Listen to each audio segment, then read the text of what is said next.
núcleo de toda sociedad, lo que se llama matrimonio, del diseño eterno de Dios dado a la familia en la tierra.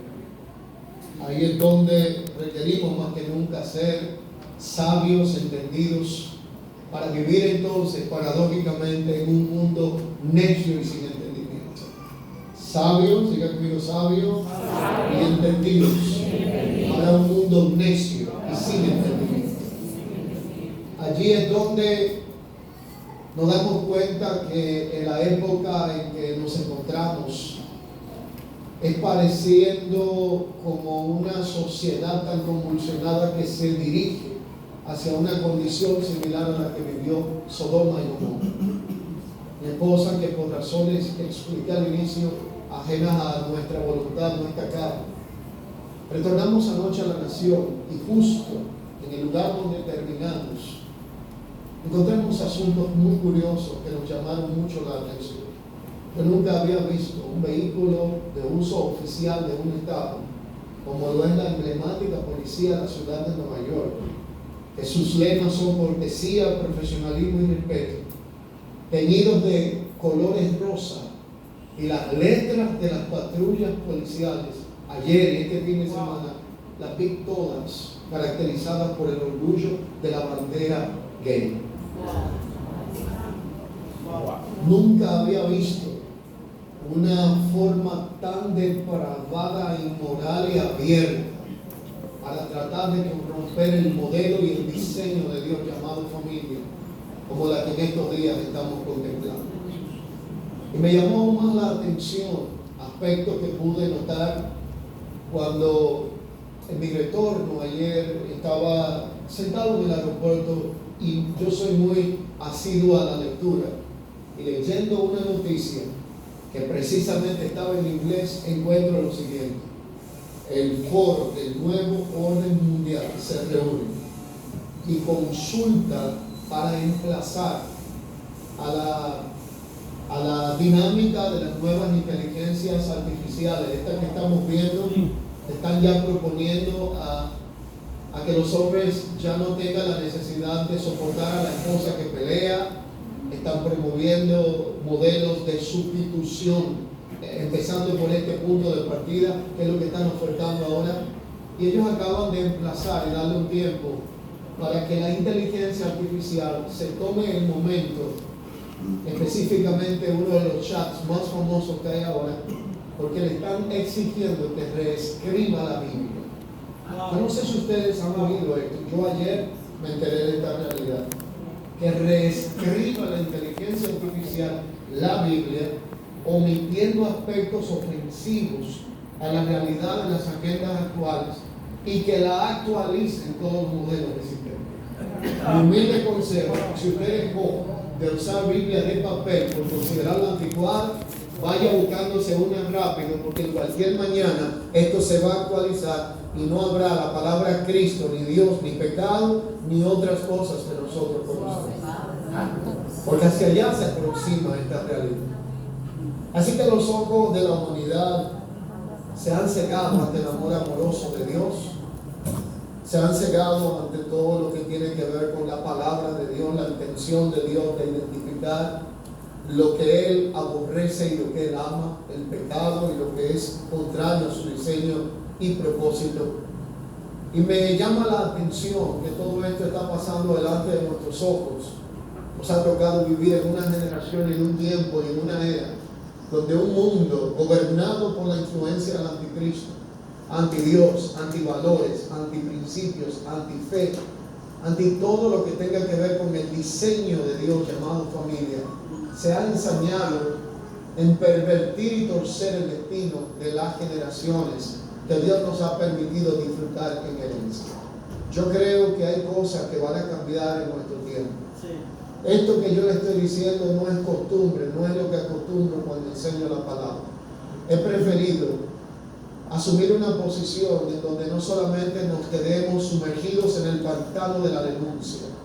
La iglesia es muy dada a usar la plataforma para vivir denunciando lo que las tinieblas hacen, pero no proponiendo el cómo deshacer la agenda de la tiniebla. Por eso, más reactivos que intencionales. Entonces, hay una necesidad de denuncia, pero hay una necesidad de planteamientos intencionales de cómo poder vencer aquello que se levanta contra lo establecido en el diseño eterno. Así que cito este texto de Efesios 3, 14 al 19 y quiero resaltar por lo menos 5 declaraciones de las que hace esta escritura. La primera es que Pablo a esta epístola de los Efesios le llamó la corona de las epístolas. La mayoría de las epístolas que Pablo tiene la oportunidad de cuestionar tenían una intención. Era corregir deficiencias, era trabajar con problemas como la comunidad de los corintios, las situaciones que tenían entre la vida de la carne y la vida del espíritu, lo suscitado con la comunidad de los Gálatas cuando en un momento determinado habían conocido la gracia del Señor y habían vuelto a esclavizarse en los rudimentos de la ley y del judaísmo. Y todo lo que él trataba en cada epístola tenía la intención de resolver, de corregir algo que estaba deficiente. A Tito le dijo: te dejé en un lugar determinado para que corrigiese lo deficiente.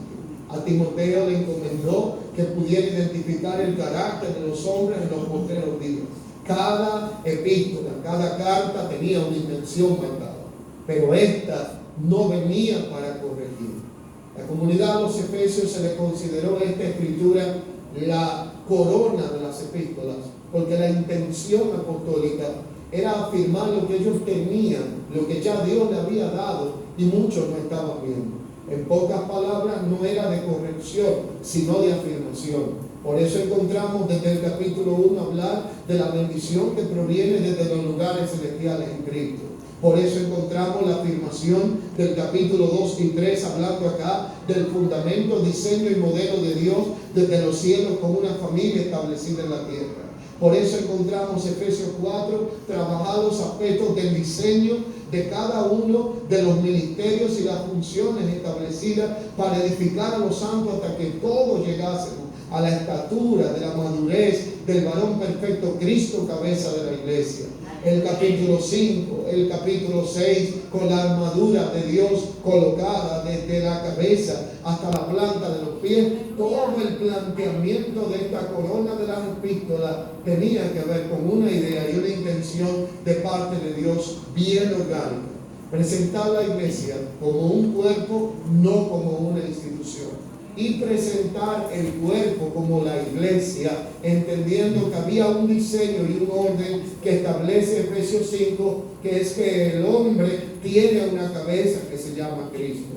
Cristo dio al hombre por cabeza a la mujer. La mujer es ese cuerpo que complementa a la cabeza que es el hombre, y la iglesia es el cuerpo de Cristo que la alaba continuamente, se la presenta a sí mismo como una iglesia gloriosa, pura, sin mancha, sin nada de qué avergonzarse, para poder presentársela como esa iglesia gloriosa que Él está edificando. Así que no hay aquí una intención de un martillo que haga un ruido, sino de una especie de pincel que forme el propósito de lo que Dios quiso desde el principio. Y Pablo reconoce ante quién dobla su rodilla.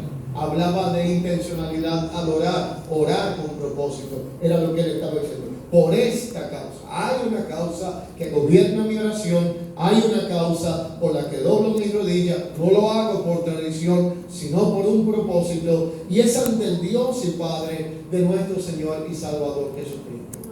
Lo primero es la causa que gobernaba Pablo. La segunda palabra es que dice: de quien toma nombre toda familia en los cielos y en la tierra. En pocas palabras, no puede haber una familia correctamente organizada en la tierra si no acude al modelo de familia desde los cielos. La crisis más grande que nosotros tenemos en nuestra sociedad inicia en la familia. Por lo tanto, si la sociedad está mal, es porque el modelo de familia está mal. Pero la realidad de la familia en nuestra sociedad, que es la unidad más pequeña de la que se compone una sociedad, es que esto trasciende a lo que se habla públicamente. La mayoría de los analistas y de los sociólogos y terapeutas entienden que el problema actual de la familia nace en un tema de moral, nace en un tema de educación, nace en un tema de valores, y eso es cierto que está afectado y corrompido, pero el problema primario de la familia es espiritual. Por eso, si de los cielos toma nombre toda familia en la tierra, lo que Pablo está diciendo no es lo que se ve que sustenta lo que no se ve, sino que lo que no se ve trae sustento a lo que es visible. Es lo que Pablo está diciendo. Diga conmigo, esto es espiritual, no carnal, no temporal y no material. Y allí toma nombre toda familia, en los cielos y en la tierra, para que Él os dé conforme a la riqueza de su gloria en ser fortalecido en el hombre interior por el Espíritu. Como esto es espiritual, no se puede arreglar, reparar o edificar con métodos intelectuales, carnales y materiales. Por eso los púlpitos no son para llenarlos de psicología, son para usar la edificación correcta de la palabra de Dios y poder establecer modelos sostenibles en el tiempo, en el contexto de familia. Y allí entonces el hombre interior tiene que ser fortalecido con poder en el Espíritu, por su Espíritu, con un fin y un propósito en mente, y es que Cristo habite por la fe en los corazones, y ese propósito lo planteó conforme a la cultura y a todo lo que tenía que ver con el contexto cultural de su momento, usando dos declaraciones muy populares, con el fin de que arraigados y cimentados en amor fuésemos plenamente capaces de comprender la anchura, altura, longitud y profundidad de ese amor que excede todo pensamiento. Lo voy a reponer de esta manera. Principio: hay un propósito eterno de parte de Dios, desde donde nacen todas las cosas.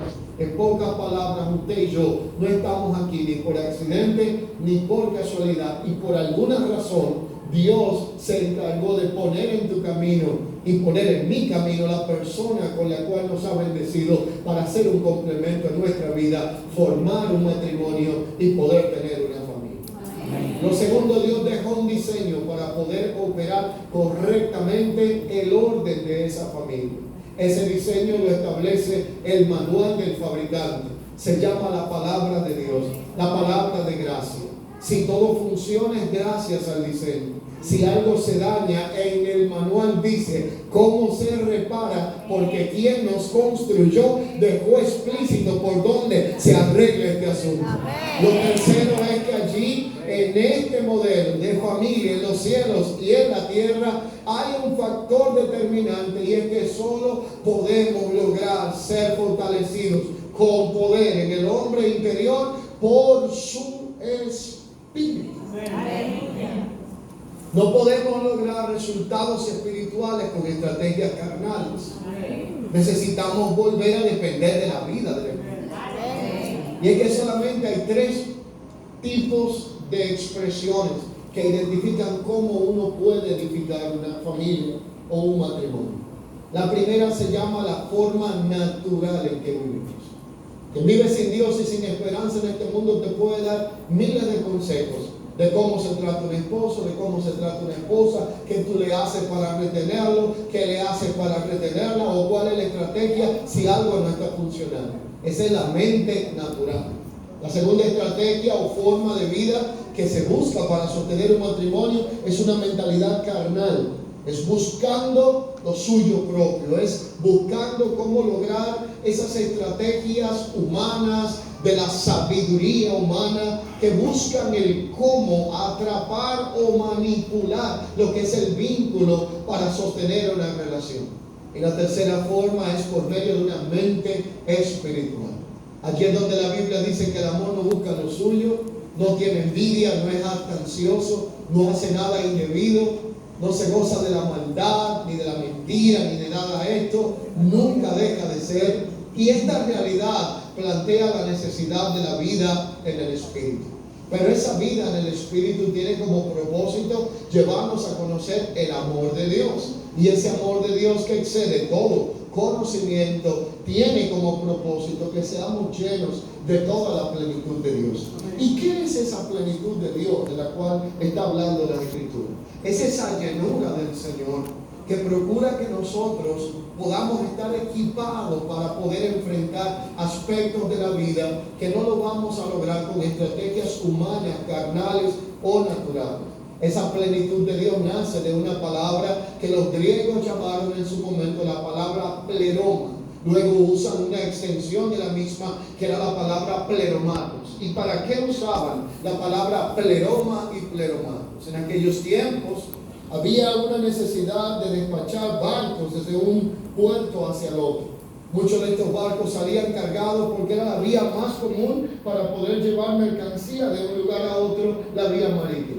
Así que al barco lo llenaban en la parte baja, lo llenaban en la parte media, lo llenaban en la parte alta, y cuando ya no le cabía más nada y estaba lleno a la máxima capacidad, al barco le ponían un sello y decían: aquí enviamos una embarcación que va llena de todo tipo de pleroma. Ese barco va dentro del pleromato, no le cabe ni siquiera un alfiler porque está abastecido desde abajo hacia arriba, y donde llegue será abastecimiento para aquel lugar.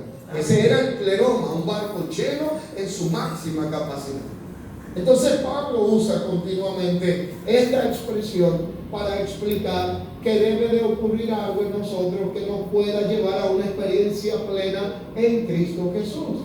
¿Y qué es una experiencia plena en Cristo Jesús? Que no tengamos necesidad de buscar afuera lo que ya tenemos dentro de Cristo. Yo siempre me he preguntado, si Cristo no es suficiente para lo que usted y yo necesitamos, ¿qué no será en nuestra vida? Por lo tanto, todo lo que usted y yo necesitamos, queremos o anhelamos, si se encuentra en Cristo, si es conforme a la voluntad de Dios. Usted y yo tenemos el carácter de Cristo, la mente de Cristo, el pensamiento de Cristo, el amor de Cristo. Y esa mente de Cristo que Pablo dice, ustedes tienen la mente de Cristo, involucra tres cosas. Número uno, sabiduría. Número dos, prudencia. Y número tres, capacidad de juzgar y separar la verdad y la mentira para poder emitir un juicio correcto. Por lo tanto, la mente de Cristo en nosotros es una mente equipada, completa, que nos da la gracia para poder edificar matrimonios sostenibles en el tiempo, conforme al diseño de Dios y conforme a la mente de Dios. Pero aquí el punto de lo espiritual es lo que menos muchos están aprovechando. Porque lo espiritual es lo que no se ve, y lo material es aquello que es visible. Y vivimos en medio de una sociedad y lamentablemente de una realidad dentro del Evangelio que la gente se deja llevar mucho por lo de la vista de sus ojos. Le prestamos más atención a lo que es cosméticamente visible que a lo que es invisible. Y para Dios, donde quiera que hay un diseño nunca comienza dándole importancia a lo visible antes que lo invisible, sino que todo diseño es la realidad invisible que sostiene lo que es visible. Para que este edificio esté acá, para poder disfrutar del tiempo que tendremos de cena allá arriba, tiene que haber un diseño que garantice que hayan columnas que sostengan el peso y la carga de lo que aquí está puesto en el piso y en los pisos que preceden arriba donde nosotros estamos. Pero esas columnas o fundamentos que está ahí debajo, nosotros no lo podemos ver. Nosotros solo apreciamos lo que se ve por fuera. Y cuando usted ve un matrimonio de 40, 50 años firme en el Señor, sirviendo con hijos que honran, aman a Dios y con generaciones en lo natural y en lo espiritual representadas, eso no se logra con asuntos externos, sino que tiene que haber un fundamento interno que sostenga esta realidad. Allí hay mucha oración. Allí hay fundamento llamado Cristo. Hay palabras de promesa que por años han estado llevando a cabo. Hay realidad que sostiene lo visible desde la posición de lo invisible.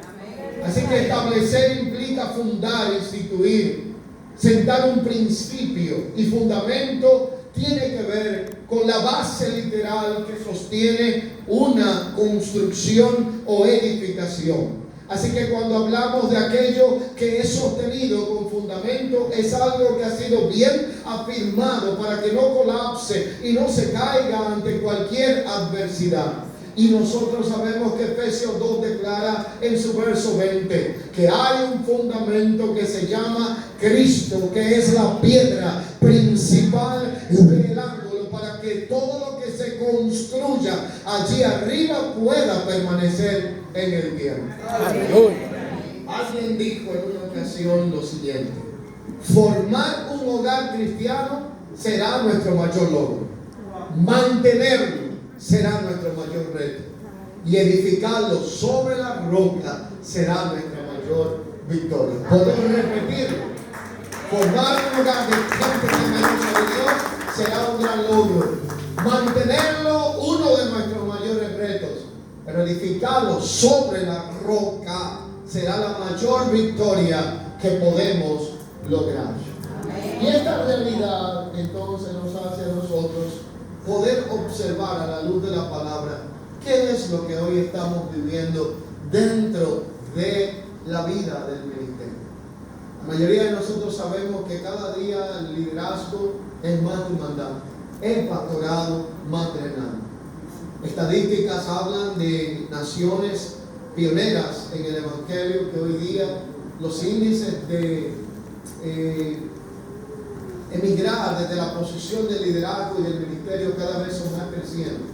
Cada día son más las personas que abandonan el liderazgo o que tienen situaciones que son complejas en términos de lo que es sobrellevar la carga de liderazgo adjunto con lo que tiene que ver con el diseño del matrimonio y la familia. Por eso se hace necesario que prestemos atención a este tipo de realidad. ¿Cómo es el equilibrio que llevamos dentro de la tarea del liderazgo, de la vida familiar o la vida de fe? ¿Cómo es la realidad que manejamos entendiendo que somos seres integrales, que no solamente somos espíritu, sino espíritu, alma y cuerpo, y que necesitamos un balance que involucra de forma integral lo que somos combinado con lo que nosotros hacemos? Si hay algo que yo he aprendido hace un buen tiempo, es que para Dios es más importante lo que yo soy que lo que yo hago. Voy a repetirlo de esta forma. A Dios le interesa más quién es usted y cómo está usted que qué es lo que usted está haciendo. Pero nosotros nos interesamos más en el hacer que en el ser, y como resultado hacemos tantas cosas que nos desconectamos de la fuente y nos olvidamos que separados de Él absolutamente nada nosotros podemos hacer.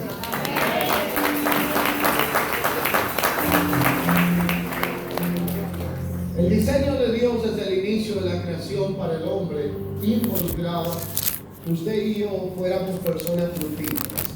Génesis capítulo 1, 26 en adelante habla de cómo Dios establece su imagen, semejanza, capacidad de pensamiento, razón, emociones, sentimientos en el ser humano creado. No nos hizo máquinas productivas de resultados, sino que nos hizo seres portadores de su imagen y semejanza. Pero cuando Dios nos hace a nosotros en el principio conforme a su imagen y a su diseño, Dios nos crea a nosotros para que nosotros seamos fructíferos y productivos en el propósito en el cual Él nos había creado. Luego, cuando vemos el Evangelio según Juan en su capítulo 15, Jesús afirma y dice lo siguiente, y Él dice: yo he venido para que ustedes vayan y tengan fruto y que vuestro fruto permanezca. Y para que nadie tenga duda, dice: porque separados de mí absolutamente nada podéis hacer. Así que la voluntad del Señor desde el inicio fue que usted y yo fuéramos dos cosas. Diga conmigo: fructíferos y productivos. Pero Dios nunca nos hizo a nosotros pensando en que fuéramos exitosos. De hecho, me atrevo a retarlo si usted me encuentra en la Biblia donde aparece esa famosa palabra éxito que tanto buscamos en nuestro vida. Esa palabra no tiene fundamento espiritual, porque Dios nunca pensó en un ser humano exitoso, sino fructífero y productivo en el propósito. De hecho, el fruto es orgánico.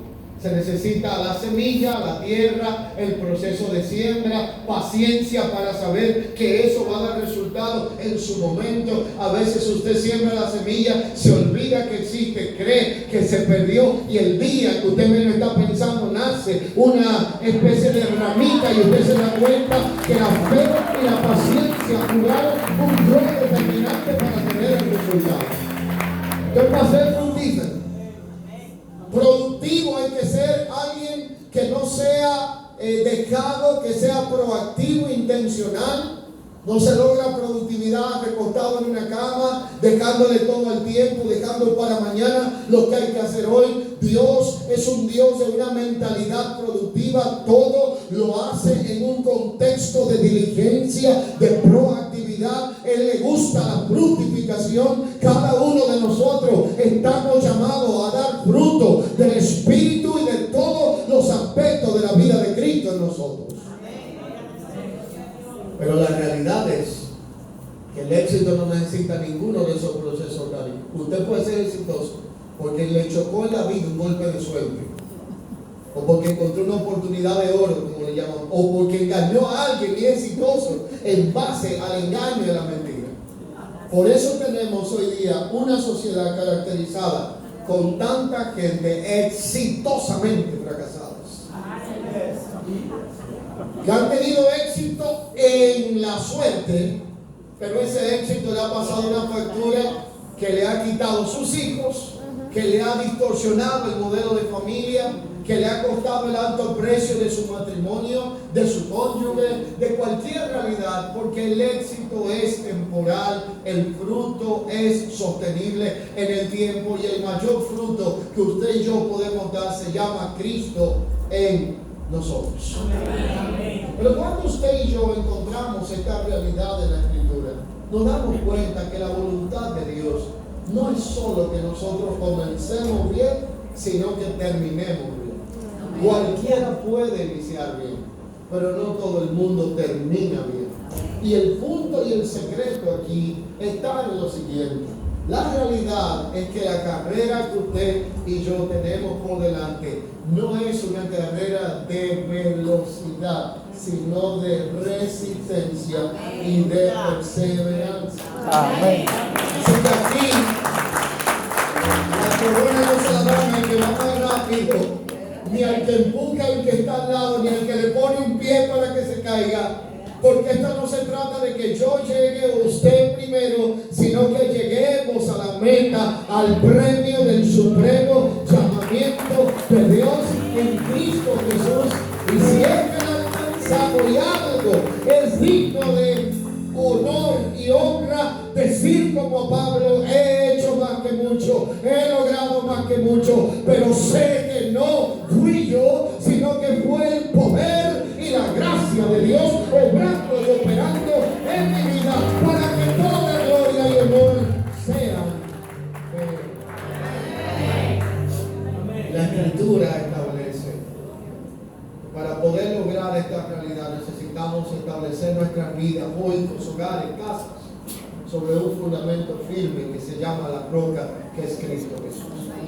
Cualquier ser humano sin Dios y hasta ateo puede tener una casa, pero no todo el mundo puede tener un hogar. Y cuando usted entiende el contexto casa que habla la Escritura, no está hablando en un contexto de un edificio, no está hablando de un departamento, está hablando de un hijos, un hogar donde habita una familia. Así que en un momento Lucas 6 plantea este cuadro de la siguiente manera, y dice: cualquiera que oyere mis palabras y las pusiese por obras, practicidad, aplicación e implementación de lo que hemos escuchado, el que oiga mi palabra y la pone por obra, le compararé a un hombre que al edificar una casa cavó, hondó y llegó hasta un fundamento y la colocó la casa sobre la roca. Por eso cuando vino la inundación, el río le dio con ímpetu a aquella casa. No la pudo mover porque estaba fundada sobre la roca.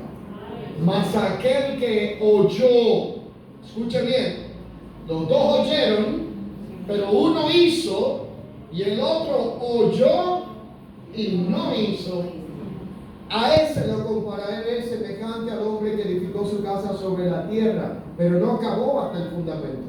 No le puso atención a lo invisible, sino solamente a lo temporal y a lo visible. Y allí entonces, cuando el río vino con ímpetu, y luego entonces cayó la casa, fue grande la ruina de aquella casa, porque la encontró sin fundamento. Si hay algo que yo he entendido en este tiempo, en el contexto personal, es que nosotros todos necesitamos una reflexión profunda de cómo estamos edificando nuestra vida, cómo estamos edificando matrimonio y familia, y cómo estamos edificando el ministerio. Yo creo firmemente que todo lo que usted y yo estamos haciendo hoy, alguien lo hizo antes. Sé que después de nosotros vendrá otro que lo hará, y probablemente mejor que nosotros. Y puede ser que alguno de nosotros no tengamos que ver a otro venir, porque yo soy de lo que creo que si este mundo sigue como va, o Cristo viene pronto, no se sabe lo que vamos a terminar acá. Por lo tanto, yo soy de los que espero su retorno y su venida en cualquier momento, en la realidad que la conocemos. Pero una familia y un hogar debe ser edificado correctamente desde su cimiento para que pueda permanecer. ¿Qué necesitamos? Número uno, un fundamento correcto. Y en el caso nuestro, no hay que fabricarlo ni buscarlo, porque ya lo tenemos y se llama Jesucristo. Número dos, necesitamos diseño de parte de Dios. Hay un gobierno instituido divinamente, y la Escritura lo establece en Efesios 5:23. Marido, cabeza de la mujer. Cristo, cabeza del marido. Ciertamente la mujer tiene un rol de sumisión, pero también un vínculo de participación dentro de esta dinámica. Hay cantidad de hombres que quieren ser cabeza de la mujer y de todo lo que aparece, pero no quieren que Cristo sea la cabeza de su vida. Y no se puede ejercer un gobierno correcto cuando no hay un gobierno correcto sobre nuestra vida. En pocas palabras, mi grado de autoridad será determinado por mi grado de sujeción. Y Dios, tercero, nos deja un orden y fundamento en su palabra. Por lo tanto, señorío no es superioridad. Y allí es donde nosotros encontramos aspectos sumamente relevantes. El primero, en ti serán benditas las familias de la tierra. ¿Qué es lo que yo estoy haciendo y qué es lo que usted está haciendo en el tiempo presente? La mayoría de los que hoy estamos acá tenemos hijos, en su mayoría, en diferentes edades. Hay quienes ya criaron hijos que son adultos. Aquí hay cantidad de ministros que tienen nietos. Nosotros tenemos que entender lo que es una custodia generacional. ¿Y qué es una custodia generacional? Que la palabra de gracia que nos ha sido confiada no puede quedar solamente en el ámbito de habernos alcanzado a nosotros, porque no hay ministerio que sea tan exitoso si su generación termina no amando a Dios más que lo que los amaron sus antecesores. Por lo tanto, el éxito del ministerio dependerá del éxito que haya o del logro y la gestión que haya en el contexto de la familia. Lo explico de esta manera: el ministerio jamás llegará tan lejos que donde haya llegado la familia. Si el ministerio va más lejos que la familia, algo en algún momento se va a quebrar. Y el hecho de que esta realidad Dios decidió que fuera compartida entre dos, implica que nosotros debemos de llevar esto a la práctica, a la practicidad. ¿Por qué hablo de la practicidad? Porque la mayoría de nosotros no puede alegar ignorancia o carencia de información. Nosotros estamos abastecidos de información. ¿Cuántas conferencias usted ha escuchado en todos estos años? ¿Cuántos versículos no ha leído? ¿Cuántas predicaciones no hemos recibido? Entonces, nuestro problema no es cuánto conocemos, sino cuánto estamos aplicando de lo que hemos recibido. Y vivimos en medio de una generación que tiene voracidad por la palabra. Ojalá la mayoría de los congregantes, que los domingos usted baje un mensaje del cuarto cielo, no del tercero, ¿no? Que la revelación sea tan poderosa que la gente salga más iluminado en su mente que un bombillo. Yo creo que a veces hasta injustos somos con los pastores y los predicadores. Y yo le hago una pregunta: ¿cuántos de los que están aquí predican por lo regular semanalmente? Ciertamente que las personas vienen todos los domingos esperando escuchar una palabra fresca de parte de Dios. Y hay de usted como pastor, si no domingo usted repite un mismo mensaje o tres, porque de una vez salen a decir que usted tiene la carne, que usted no tiene el espíritu y que usted tiene problemas. Pero ustedes que adoran pasan el año entero cantando la misma canción y todo el mundo está contento. Entonces no estamos siendo justos, ¿verdad? Y la realidad es que dentro de esta dinámica didáctica de poder nosotros gestionar correctamente una generación y descendencia que ame a Dios y preservar en medio de una sociedad en descomposición y en crisis un modelo llamado familia, nosotros necesitamos convertirnos en custodia de la palabra de verdad, en gente que no solamente ame la verdad, sino que defienda la verdad, que guarde la verdad y que esté dispuesto a sacrificar cualquier cosa por ella. Esto de no transar la verdad se convertirá en un tesoro, en un legado y la mayor herencia generacional que usted y yo podamos gestionar. A nuestros hijos les pueden quitar lo que sea mañana, pero nadie podrá arrancarle la palabra que hemos guardada y sembrada, instruida en su corazón. Eso lo dice la Biblia mayor cuando dice: instruye al niño en su camino y cuando fuere viejo no se apartará de él. Entonces la realidad es que todo lo que Dios creó desde el principio tiene una intención, y la intención es que de todo lo que recibimos podamos implementarlo a nuestra vida y aplicarlo de forma práctica. Las personas quieren escuchar algo nuevo, siempre estamos buscando qué es lo nuevo que Dios nos quiere hablar. Pero la pregunta es: ¿qué hicimos con lo que Dios nos dijo en las últimas 3 semanas? ¿Qué hemos hecho con lo que Dios nos dijo este año?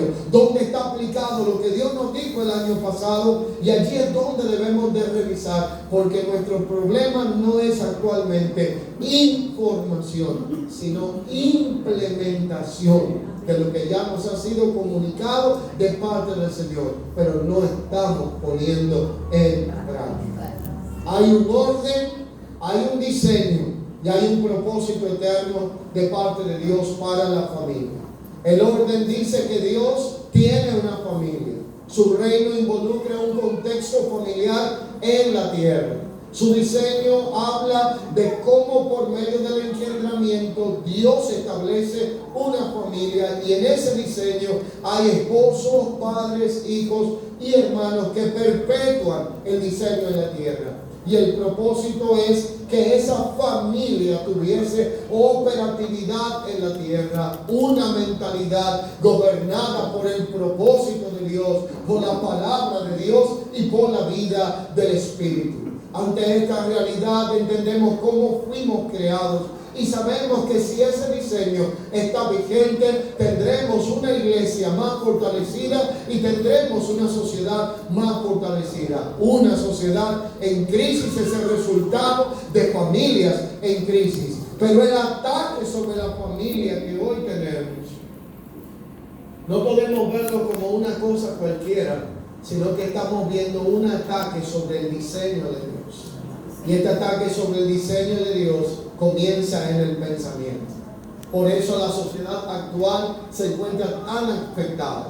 Y yo soy de los que creo, y esto lo comparto en un sentir muy práctico con cada uno de ustedes. Yo creo, y esto le